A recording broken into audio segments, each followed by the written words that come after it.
Salah at 30, Liverpool's missing £3 million and Reds' approach leading to last dance. For the cost of just £3 million, the Mohamed Salah ex-Liverpool love affair could have started 3.5 years earlier. In theory, anyway. It was January 2014, and the Reds were seeking to sign a 21-year-old Egyptian winger from Basel to add a bit of depth to Brendan Rodgers' extremely thin squad, a group that included the goals of Luis Suarez and Daniel Sturridge, the youthful exuberance of Raheem Sterling and Felipe Coutinho, and the experience and drive of Steven Gerrard, but was still somewhat built on sand. There wasn't much beyond the first side to sustain a title challenge, and so the dashing qualities of the young Salah, who had impressed against Tottenham and Chelsea in the Europa League the previous season, were seen as a perfect foil for the more established players ahead of him.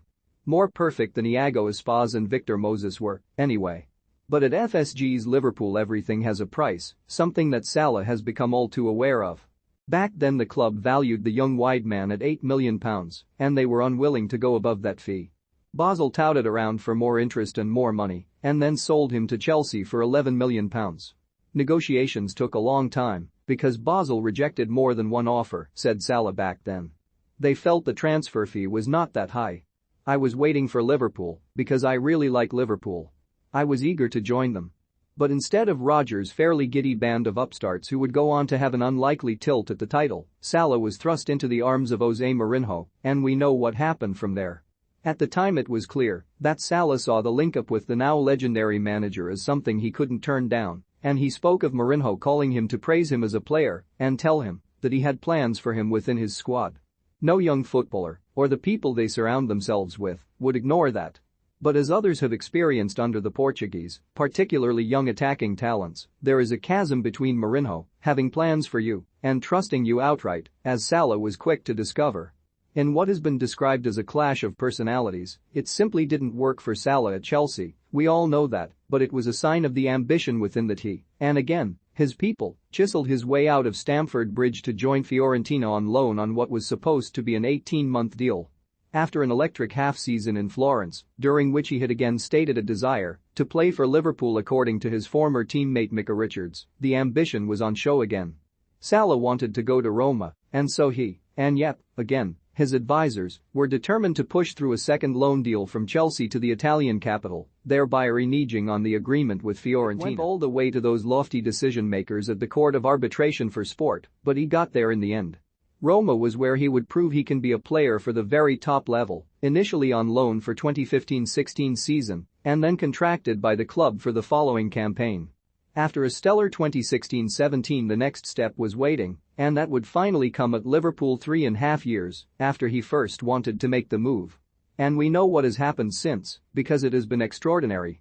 So special, in fact, that it's easy to suggest that Liverpool made a costly error in not forking out that extra £3 million back in early 2014, but the Salah they were signing for around 13 times that fee in 2017 was a different player to the one available back then. And of course Liverpool, under Jurgen Klopp, were a very different club. That union between player, manager and squad has been at the very forefront of what the Reds have achieved in the past few years, with Klopp's doubters to believers tagged to the fore, but perhaps not applicable to Salah, who has simply always believed that he is destined for the top.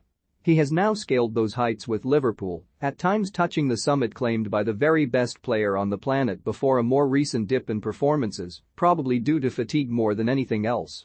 He's fighting against it, telling the world that he wanted the new season to start immediately in the wake of the Champions League final defeat to Real Madrid in Paris, even though that world knows he will be all the better for the rest. Having turned 30 on Wednesday, and after being pictured already enjoying his summer holidays, Salah will have his eye on the impact he can make next season, particularly as he has, as he'll see it, come up against Liverpool's unwillingness to splash the cash for a second time in his career. Because as the effective swap of Darwin Núñez and Sadio Mane shows, the Reds and their owners remain unwilling to break the wage structure, and more importantly the wage culture, that has taken them this far. The idea remains that most of the top players stay on a broadly similar pay packet, with no star rocketing above their teammates despite their quality.